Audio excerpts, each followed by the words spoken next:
नमस्ते, मैं डॉक्टर विजय कुमार। आज दिवाली के शुभ अवसर पर आप सभी को हार्दिक शुभकामनाएं और अभिनंदन हैं। आइए हम आज आईआईटी जो प्रतियोगिता परीक्षा पूरे देश भर में आयोजित करते हैं और उसमें करीब 15 लाख छात्र मेंस प्रतियोगिता परीक्षा में सम्मिलित होते हैं, उसके संदर्भ में ऑनलाइन पंजीकरण और विस्तृत रूप से हम प्रतियोगिता परीक्षा के संदर्भ में हम विवरण करेंगे। साथ साथ आपको किस प्रकार से प्रतियोगिता परीक्षा में ऑनलाइन पंजीकरण करना है और उसमें सफलता हासिल करेंगे, उस संदर्भ में आप चर्चाएं करेंगे। तो सबसे पहले आज जो दिवाली के शुभ अवसर पर जो दिवाली मनाई जाती है, यह भारत ही नहीं अपितु पूरे विश्व में बड़े उत्साह के साथ दिवाली मनाए जाते हैं। दिवाली एक प्रमुख हिंदू त्यौहार है और जिसमें रोशनी की त्यौहार कही जाती है। यह अंधकार पर प्रकाश और बुराई पर अच्छाई का विजय का प्रतीक है। दिवाली एकता, चिंतन और आनंद का समय है जो नवीनीकरण और आध्यात्मिक ज्ञान की भावनाओं को बढ़ावा देता है। दिवाली आपस में एक सद्भाव मिलन की समारोह है। सद्भाव मिलन का आदान प्रदान है जिसमें दोस्तों और परिवारों के रिश्ते मजबूत होती है। दीपावली के शुभ अवसर पर आइए हम श्री भगवान राम की पूजा करें और उसे प्रार्थना करें कि हमारे जीवन रोशन करे और हमारे सभी रिश्ते मजबूत हो, जीवन की सफलताएं हमें प्राप्त हो। तो आज उन युवकों के लिए मैं देना चाहते हैं जो 2025 के आईआईटी प्रतियोगिता परीक्षा में सम्मिलित होने जा रहे हैं। 15 लाख छात्रों की भविष्य जो काफ़ी मेहनत के साथ आईआईटी प्रतियोगिता परीक्षा में सम्मिलित होने वाले हैं, उनके लिए मेंस की प्रतियोगिता परीक्षा की ऑनलाइन पंजीकरण 28 अक्टूबर से प्रारंभ हो चुकी है और वो 22 नवंबर 2024 तक ऑनलाइन पंजीकरण करने हैं। प्रथम सत्र की जो प्रतियोगिता परीक्षा होगी वो 22 जनवरी से 31 जनवरी 2025 तक निर्धारित किया गया है और साथ ही इसकी परिणाम जो प्रकाशित होगी वह 12 फरवरी 2025 की। तो सभी बच्चों को ढेर सारी शुभकामनाएं हैं कि आप इस प्रतियोगिता परीक्षा में सम्मिलित हों पूरे जोश और स्वभाव के साथ में और मेहनत और लगन के साथ में, तभी आप सफलता में हासिल कर सकते हैं। जिसके लिए दृढ़ संकल्प, एक रोड मैप, एक अच्छी चिंतन, अपना स्वाभिमान, एक आत्मविश्वास, कठिन परिश्रम, आपकी लगन में किसी प्रकार की कमी नहीं होनी चाहिए। डेली परिश्रम करने की आवश्यकता है। दैनिक दिनचर्या बनाएं और बार बार प्रैक्टिस करें। समय का सदुपयोग करें क्योंकि अब मात्र 2 से 2.5 महीने के आपका 3 महीने का समय बचा हुआ है। इसमें आपको पूरे सिलेबस को रिवीजन करना है, अप टू मार्क प्रैक्टिस करनी है, बार बार लिख करके अभ्यास, कम से कम 3 से 4 बार आप अभ्यास कर लें, निश्चित रूप से आप सफलता प्राप्त करेंगे। फार्मूले जितने हैं उसको एक जगह एकत्रित कर आप उसको बारंबार अभ्यास करते जाएं। देखिए, इसमें 3 सब्जेक्ट की प्रतियोगिता परीक्षा होती है, फिजिक्स, केमिस्ट्री और मैथ। वो तीनों ही इक्वल 75 प्रश्न पूछे जाते हैं, 300 अंक की होती है। उसके बाद में जो है जून मई में आपकी एडवांस एग्जामिनेशंस होती है। 2 चरणों में इसकी प्रतियोगिता परीक्षा का आयोजन किया जाता है। तो प्रथम हमने बताया कि 22 जनवरी से 31 जनवरी 2025 तक प्रतियोगिता परीक्षा आयोजित होगी और द्वितीय चरण की जो मेंस प्रतियोगिता परीक्षा होगी उसके लिए पंजीकरण की भी तिथि निर्धारित कर दी है, जो 31 जनवरी 2025 से 24 फरवरी 2025 तक निर्धारित किया गया है। द्वितीय चरण की प्रतियोगिता परीक्षा 1 से 8 अप्रैल तक ऑनलाइन किया जाएगा और परिणाम का प्रकाशन 17 अप्रैल 2025 को निर्धारित किया गया है। इस वर्ष पात्रता परीक्षा में सेक्शन ए और बी में ऋणात्मक अंक होंगे। जेईई मेन 2025 में सफल छात्रों को इंटरमीडिएट प्रतियोगिता परीक्षा में या इंटरमीडिएट परीक्षा में 75% अंक लाना अनिवार्य है। देखिए, पिछले वर्ष भी 75% का था, इस वर्ष भी 75% आपको अंक प्राप्त करनी ही होगी। अगर आप सफल भी होते हैं एडवांस में या मेंस में, तो नामांकन जो है हर हाल में इंटरमीडिएट। तो इस कारण जो है बोर्ड परीक्षा पर भी आपको नजर रखनी है। थोड़ी सी भी कोताही बरतेंगे तो बोर्ड परीक्षा, इस कारण जो है आईआईटी की प्रतियोगिता परीक्षा के साथ बोर्ड परीक्षा की तैयारी आवश्यक रूप से है, आप उसमें सफलता हासिल करें।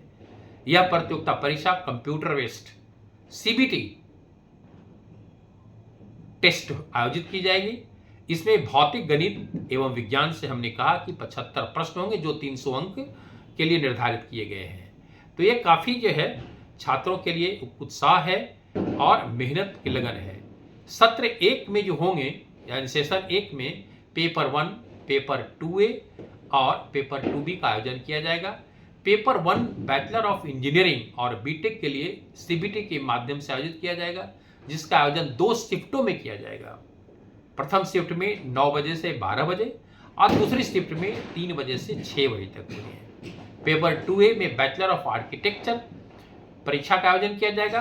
परीक्षा के लिए 2 शिफ्ट इसमें भी आयोजित की जाएगी। प्रथम शिफ्ट भी इसमें भी 9 से 12 बजे और द्वितीय शिफ्ट 3 से 6 बजे तक होती है। उसके बाद पेपर 2B में बैचलर ऑफ प्लानिंग कोर्स में एडमिशन के लिए होगा, पर इसका प्रतियोगिता परीक्षा का 1 शिफ्ट यानी 3 बजे से 6 बजे तक ही आयोजित किए जाएंगे। तो ये हमने आपको इस चर्चा है। अब ऑनलाइन आवेदन करने के लिए जो पंजीकरण करेंगे उनके लिए मैं कुछ टिप्स देना चाहता हूँ। ऑनलाइन आवेदन करने के लिए जो शुल्क भी देनी है, सामान्य छात्रों के लिए 1000 रुपये निर्धारित किए गए, आरक्षित वर्ग के लिए, महिलाओं के लिए अलग अलग फीस निर्धारित किए हैं। आप वेबसाइट के एनटीए के वेबसाइट पर आप इसको वेरीफाई कर सकते हैं। ऑनलाइन आवेदन करने के लिए कुछ महत्वपूर्ण बिंदुओं को या कुछ डॉक्यूमेंट को आपको साथ में रखनी है। पहला कि आपको 2 ईमेल की आवश्यकता होगी जो आप बना लें, या नहीं तो कॉन्फिडेंशियल ईमेल होनी चाहिए, गुप्त रूप से इसे। उसके बाद 2 मोबाइल नंबर भी उसमें अंकित करनी है। फोटो भी आप जो है स्टूडियो से खिंचा करके मोबाइल से खिंचाने पर आपकी अच्छी क्वालिटी नहीं होगी, इस कारण आप स्टूडियो में फोटो जो है खिंचवा लें। 10th या 12th का जो है प्रमाण पत्र जो है, मार्कशीट या सर्टिफिकेट आपको अपलोड करनी है। और आवेदन करने हेतु फोटो, सिग्नेचर भी जरूरत पड़ेगी, आपको सिग्नेचर को भी अपलोड करना है। ऑनलाइन आवेदन करने हेतु जो है, जो ऑनलाइन फॉर्मेट आएगी एनटीए पर, उसमें आपको अपना नाम देना है, पिता का नाम देना है, माता का नाम देना है, जन्म तिथि और जेंडर यानी सेक्स देना है, मेल या फीमेल जो भी है। स्थानीय एवं परमानेंट एड्रेस की भी आवश्यकता होगी, जो आपको ध्यान रखना है कि हम जहां सेंटर देंगे वहां ही उसमें एड्रेस देनी पड़ेगी। ये बिल्कुल ध्यान में रहता है। अगर आप सेंटर दूसरे जगह देंगे तो नहीं होगी, जहां आपको एड्रेस देंगे उसी के आलोक में आपकी सेंटर निर्धारित किया जाएगा उस स्टेट में। उसके बाद जो है परीक्षा केंद्र स्थानीय एड्रेस के आलोक में निर्धारित किए जाएंगे, हमने बता दिया आपको। ऑनलाइन आवेदन करने के समय 13 कैरेक्टर का एक पासवर्ड जनरेट करना होगा, जिसमें हार्ड पासवर्ड हो, कुछ अल्फाबेटिकल हो, न्यूमेरिकल डिजिट हो, @ या किसी प्रकार को 13 डिजिट की होनी चाहिए। आरक्षित कोटि के प्रमाण पत्र इशू करने वाले पदाधिकारी का भी नाम एवं तिथि अंकित करना होगा। देखिए, ये पहला बार हुआ कि आप जो है, जो भी छात्र आरक्षित वर्ग के हैं या छात्राएं हैं, वो आपको सर्टिफिकेट पहले ही बना लेना पड़ेगा ऑनलाइन। तो अब समय कम है, इस कारण आप जो है अपने प्रमाण पत्र जो आरक्षित वर्ग हैं वो जितना जल्दी हो अपने प्रमाण पत्र को बना लें और उसकी नंबर को आपको उसमें अंकित करनी होगी उसमें। दूसरी चीज है, आरक्षित कोटि का प्रमाण पत्र 1 अप्रैल 2025 के बाद का वैलिड माना जाएगा, इस कारण इसको भी ध्यान देने की जरूरत है। आधार नंबर आपको रखनी है, क्योंकि आधार नंबर से ही आप उसमें आप वैलिडेट करेंगे, क्योंकि आधार नंबर से ही लिंक को कैप्चर करेगा, वो लिंक से आधार नंबर कैप्चर कर, इस कारण इसको ध्यान देने की जरूरत है।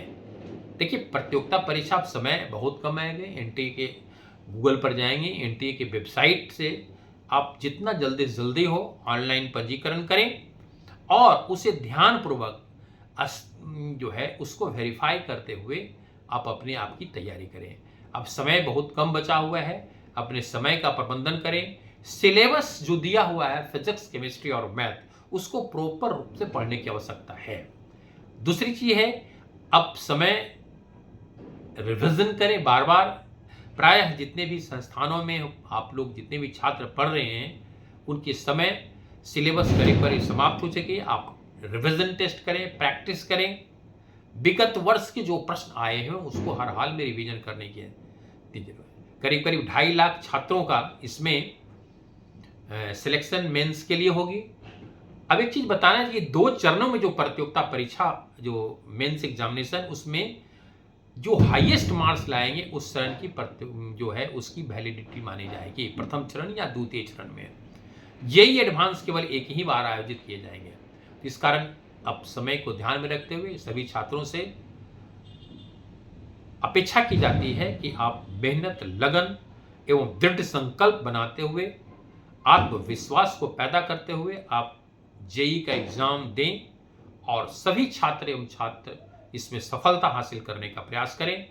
एक चीज है कि जेईई एडवांस में करीब 18,000 के आसपास सीटें निकलती है, फाइनल सिलेक्शन होती है। जो मेंस में क्वालिफाई करते हैं वही जेईई एडवांस में सफल होते हैं। इसमें प्रथम चरण का ही केवल आवेदन, गत वर्ष जो है दोनों चरण का एक ही साथ आवेदन था, लेकिन इस वर्ष आप प्रथम चरण का ही आवेदन देंगे। सेकेंड फेज में जो मेंस की एग्जाम पुनः आपको भरनी होगी मेंस के लिए। तो आप सभी छात्रों के दीपावली के शुभ अवसर पर शुभकामनाएं देते हैं कि आप निश्चित रूप से सफलता करें, और अगर एडवांस प्रतियोगिता परीक्षा में नहीं भी सफल होते हैं तो मेंस प्रतियोगिता परीक्षा में सफलता के आधार पर आपको जो स्टेट लेवल के इंजीनियरिंग है या उसमें आपकी सिलेक्शन होगी सीबीएसई से जो भी है। तो 2-3 बिंदु पर आप नज़र रखेंगे तो जो भी छात्र हैं आप मेहनत करें, लगन करें, निश्चित रूप से सफलता। तो थैंक यू वेरी मच।